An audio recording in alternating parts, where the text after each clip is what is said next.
Hey everyone, I'm going to talk about one of my favorite finesse techniques, and that is a Neko rig.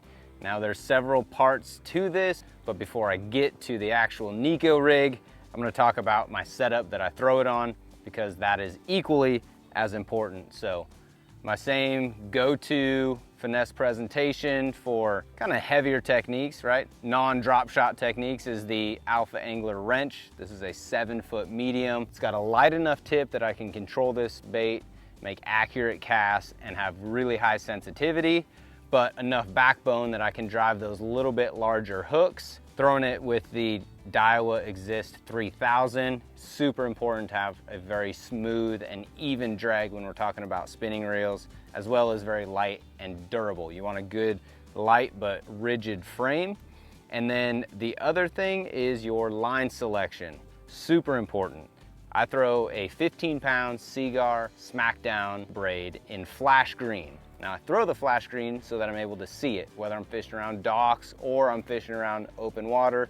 When this bait is sinking or it's on the bottom, I want to be able to see my line and detect it.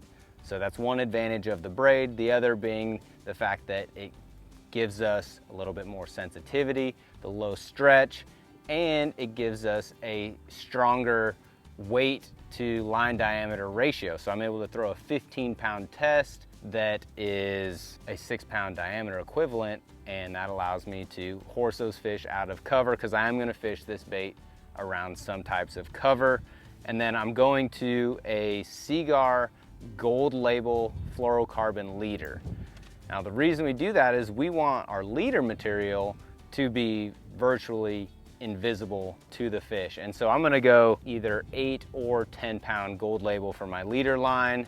The biggest thing is that selecting that is gonna be around based on the cover that I'm fishing this around. Heavier cover, heavier line. So that's the easiest way to gauge that. And then coming down to the business end of it, I've got a VMC Neko hook that is a weedless Neko hook. And the only thing that makes it weedless, those little fluorocarbon barbs right there that are going to help protect that hook point. And then an X-Zone muscleback fat finesse worm. This worm floats, and so when it hits the bottom, you're gonna have that presentation right there. Little VMC half moon wacky weight that just inserts into the worm. So pull that out, it's got little barbs on it. You just insert that into the head of the worm, and that's going to allow that worm to sit on the bottom, creates that kind of defense mechanism. It also looks like a bait fish that's feeding on the bottom. And what that does to a bass or to their brain is that tells them that that's an easy meal, right? They're opportunistic feeders, and so when something else is feeding, it's not paying attention to its surroundings as much, and it's easy for a bass to eat. The other thing that you see here, this is a little VMC crossover ring, and we use these little crossover pliers to put that on. And I'm gonna show you guys one of these rings here, pull one out. The cool thing with this is that, and the reason it's called a crossover ring, is you can see that little high spot on top. Now what that does is that's got holes both directions. So running through this way and running through this way.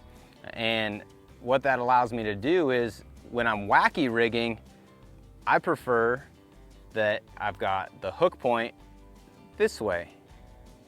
So it would be sideways, right? Because we don't have that weight.